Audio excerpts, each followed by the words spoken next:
Hello and welcome to the Brutal Iron Gym podcast, where our goal is to cut through the BS and deliver the brutal truth about topics related to health and happiness. Today's podcast number 1633. The topic is mindset and the title is Managing Post-Accomplishment Burnout. Yes, this is a thing. It actually really truly is a thing. But I want to tell you a little bit of a story with one of my clients, and then we'll kind of talk through this. So this client and I started working together. We actually started talking at the end of 2021, and they wanted to set some big goals for 2022. Now, they're a personal trainer. They have their own business, and through a friend of a friend, we started talking and, kind of figured we could help each other. So I helped them in kind of three major kind of goals that we had. So they had an aesthetic goal, they had a strength goal, and a business goal. So it was really fun.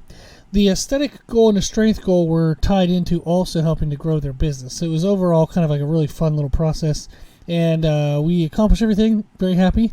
So we crushed 2022. They did an amazing job. But right now, it's April of 2023, and they're actually struggling with feeling motivated. They feel like they want to get back to as motivated as they were in 2022, and they're just really struggling with that. So in 2022, what we did was we had an aesthetic goal that our target date was December 1st. They wanted to look a certain way to get photos to help grow their business. Then they had a powerlifting competition. It was middle December or early December, something like that. And we did that. They did great, and that got them more photos and videos, and they did really well. So their aesthetic goal was to help, kind of draw in clients based on the way they look.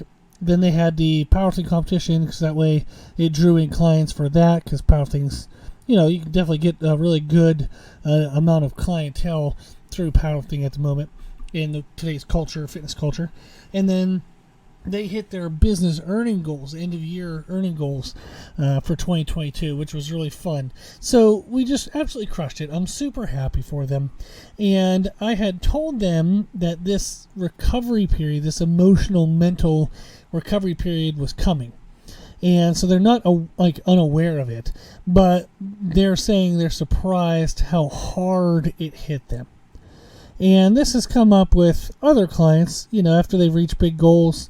There's this time frame afterwards where you need to recover emotionally and mentally, but yet you feel almost like a failure because you don't feel that same burning passion, that same fire, and you can tell that your progress is on pause for a second.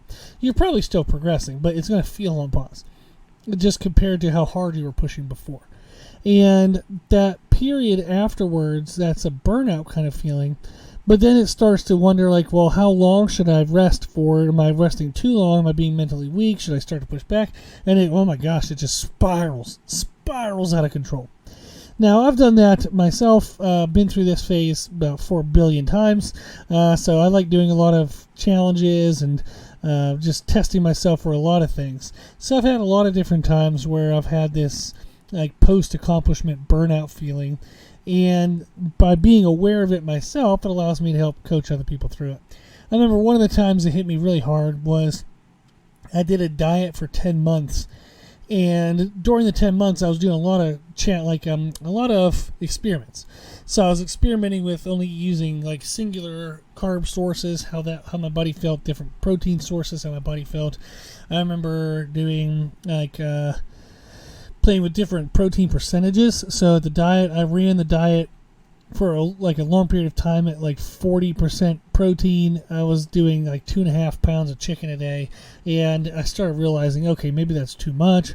So I started actually backing that down and found that I actually got leaner faster at around a third of my total calories being protein rather than 40%. Doesn't sound like much, but it's quite a bit. So there was a lot of experimenting. And then also with that, I had a challenge during the 10-month diet to also do 6 a.m. cardio every day. I've talked a little bit about this. My goal was to every morning get up and do cardio at 6 in the morning, because I'm not naturally a morning person, so I wanted to force myself to become one, because you will better balance your own personal needs in life if you get up before the rest of the world does and take care of yourself first. If you try to take care of yourself in the middle of the day, it's just going to be a huge pain in the ass because everything else in life gets in the way. And if you try to take care of yourself at the end of the day, you're giving yourself the absolute worst quality of time because you have no energy, no focus, no attention, no drive. At the end of the day, you're just freaking tired and you need to go to bed. So getting up in the morning will help you have a much more accomplished life if you can just get up and take care of yourself before the rest of the world gets in the way. Very, very, very impactful, huge quality of life difference. So really do recommend that. And it worked. I've forced myself to become a morning person because I now know the value of mornings. So I do a great job with all the stuff and do all that now, but it took a long freaking time. Years to turn myself around into being able to get up in the morning and just start right away hammering away at goals and get moving and whatnot. But during that time frame, I lost 70 pounds over the 10 months. I did a lot of those experiments. Everything was on point. Didn't miss a single meal. Didn't miss anything. When I decide to do something, I decide once and then it's done. So I did it. But it took me 4 months after that to start to even feel like I could challenge myself with something new again. So it took me 4 months to recover from 10 months, which was annoying to me. But I do remember, I was still training, I was still eating well, still doing all my things, but, I wouldn't have those random thoughts where I'm like, I should see if I could do like 500 leg presses today. Like I wouldn't, I just didn't have those thoughts in my head where I'm like, I should try this today. It was just, yeah. That was it, Like if you asked me how things were going, nah. Hey, do you want to do this? Nah, like that. I was just living in meh. But it was a hard one. That was one where it hit pretty heavy. But that feeling of feeling burned out is very, very, very, very normal. There's nothing wrong with you. So when you try to push towards goals, that's an increase in stress because you have to prioritize all the things that factor into that goal, like nutrition, training, mindset, all of it. And we only have at one time a capacity, a certain limit for how much stress we can manage. Now that capacity, thank God, can be built over time, but at any one moment there's a finite amount of stress that we can manage well. So if you're stressed with, say a million other things in life, your ability to accept stress towards a specific goal will be diminished. And if you overextended yourself, you pushed your limits like you would trying to accomplish a goal, there's now a recovery period. So you think about if you try to peak up to a 1 rep max in lifting, there's then time that you have to recover after that. If you try to really push yourself for an aesthetic goal, try to get on stage, there's a recovery time after that. If you have a big, aggressive, crazy, fun workout, you're going to be sore for an extra day or two, so maybe you have to kind of pull back a little bit on the upcoming workouts to kind of let your body recover. We're used to this in a million other ways, that when we push, there is this recovery need afterwards. So it's reasonable that our ability to continue to push the limits of stress is not something that's just continuous. You can't just keep doing it all the time. There does need to be a pullback and a recoil, kind of a chance to let the body catch up and recover. Now, what's also good to know is just that there's seasons of life, and the more stress you have in your life in anything, in anywhere of your life, the less stress you'll be able to choose to have, such as working towards goals. So there's seasons of life. The busier you are outside of the gym will mean that it's the less intense that you can be within the gym. So your gym-related goals, you can't be as intense towards them if you're already managing high amounts of stress everywhere else. So for this person, we worked on a lot of their goals. Their business grew, And that has brought with it added stress. So they brought on 2 new trainers to their facility, and they started working with people online, which they had never done before. So that was part of why we started working together as well, so I could teach them, kind of the system I use and ways in which that might work for them. So they started training, more people in person. They have more demand for that, so they brought in new trainers, and they started training people online to bring in more money and to also just be able to reach out to different parts of the world, which is cool and exciting. So they're just crazy added stress everywhere. So it was like, congratulations, they earned it, but now they have to work it and manage it and deal with it, So they're in a season of life where their in the gym goals are competing with life goals and life stress. And I think we all can feel that at times, that we feel overwhelmed and stressed. Therefore, the efforts and quality and attention that we can give to our gym-related goals, nutrition, training, all that stuff, is going to feel diminished, or it's not going to feel what we would want it to be. So how can we manage those times? How can we manage, this post-accomplishment burnout? How can we manage these moments where we have high stress everywhere else, so we don't feel like we're going to be able to give our best towards our goals in the gym? How can we work to get back to being able to push ourselves forward again? Well, there's 2 main categories that are kind of like the answers. One would be stress management. The better you can manage the stress you have, the more capacity you have for added stress. Duh. So that works. And then the other is to optimize your efforts. So of what you're doing, make what you do work the most for you. So when it comes to stress management, I've talked about podcast 1023 before. If you want to find all of our podcasts, you can go to our website, www.brutalirongym.com. We have our podcast player there. I think it goes back like 1,000 episodes. So you can definitely find podcast 1023. And then there's also instructions on how to find even older podcasts. But podcast 1023 is a mindset podcast. It's titled Stress Management, Options, and Priorities. And I've talked about this a million times, but again, because it's worth it, is you need to have a people priority list in your life. You need to know where people rank, so that way you can make the best decisions to have the best relationships and the best quality of life for yourself, quality of life for the people you love. There's that phrase, you hurt the ones you love the most. Absolute bullshit. Don't live by that. So fix that, flip that. Let's do the opposite of that. Let's take care of the people we love the most, and then give strangers the rest. Okay? You give strangers what's left over. You don't give your family what's left over. So podcast 1023 will be very helpful. And then also, so I'm not going to go too long on that because that's a really good podcast and you can listen to that.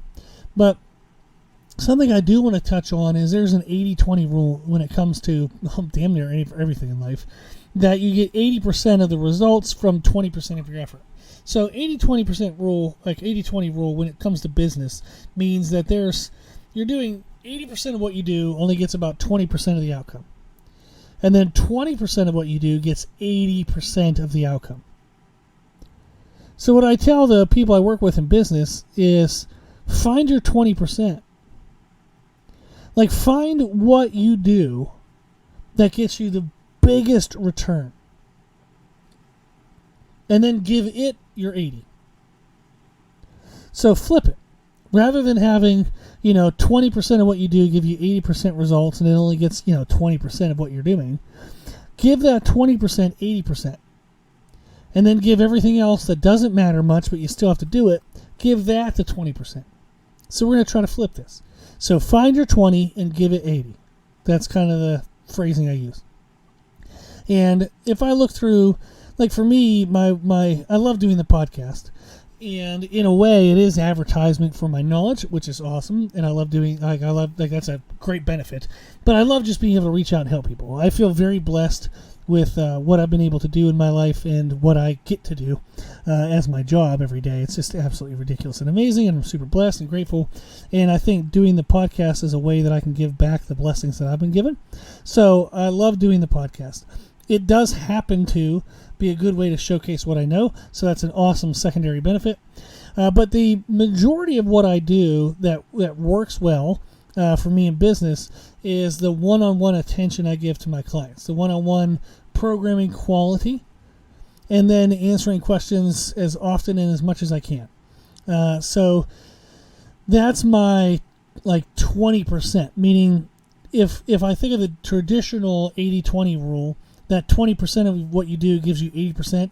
What gives me 80% of my impact? What gives me the majority of my impact? What gives me the majority of my income? What gives me the majority of my happiness is doing this podcast and getting to help people one-on-one. I absolutely love those things. Everything else I do in business is kind of annoying.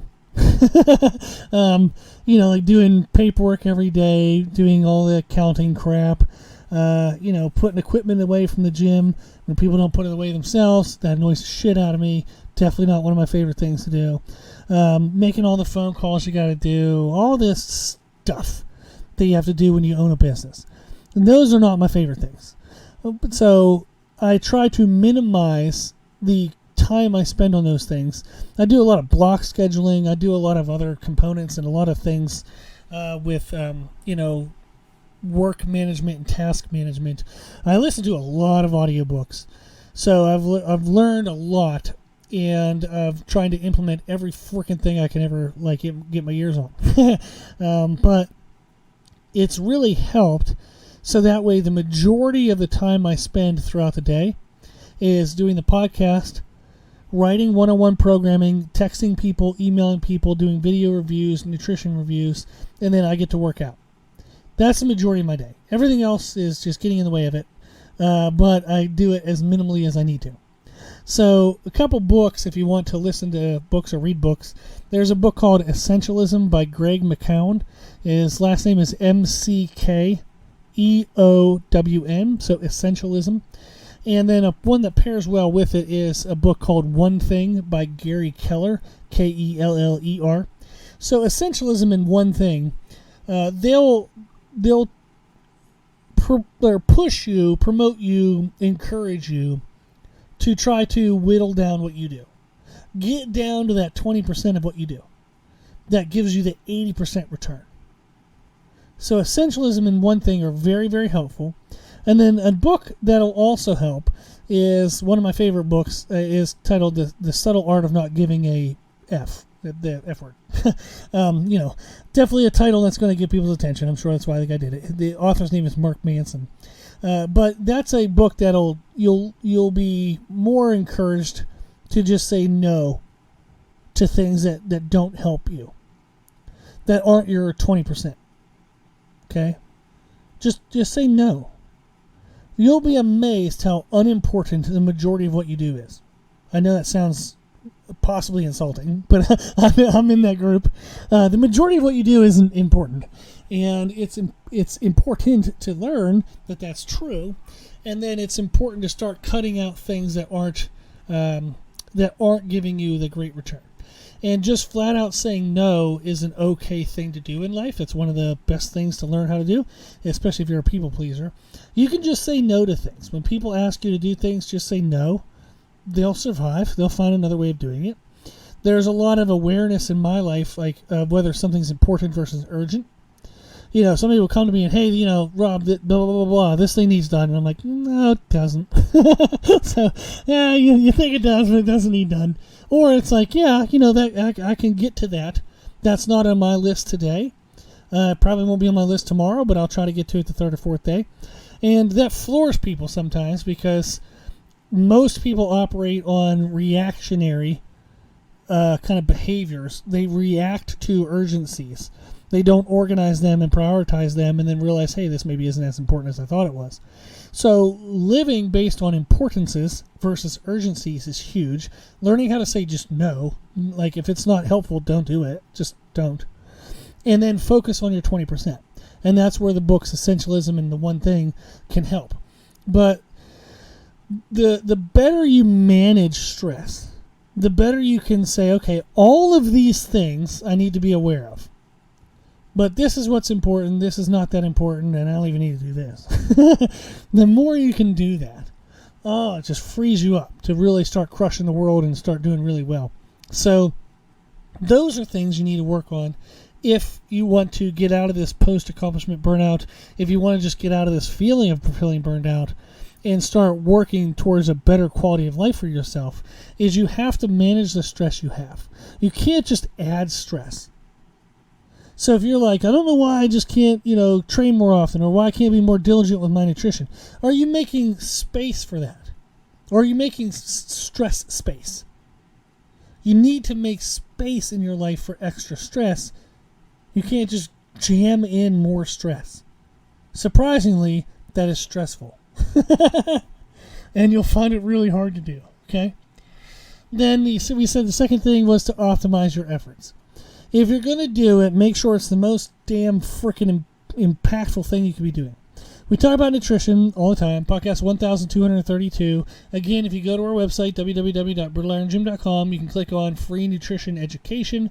And the first document there is to create your own nutrition program. You can click it, you can print it, you can view it, whatever you want to do. It'll take you step by step how to create your own nutrition program.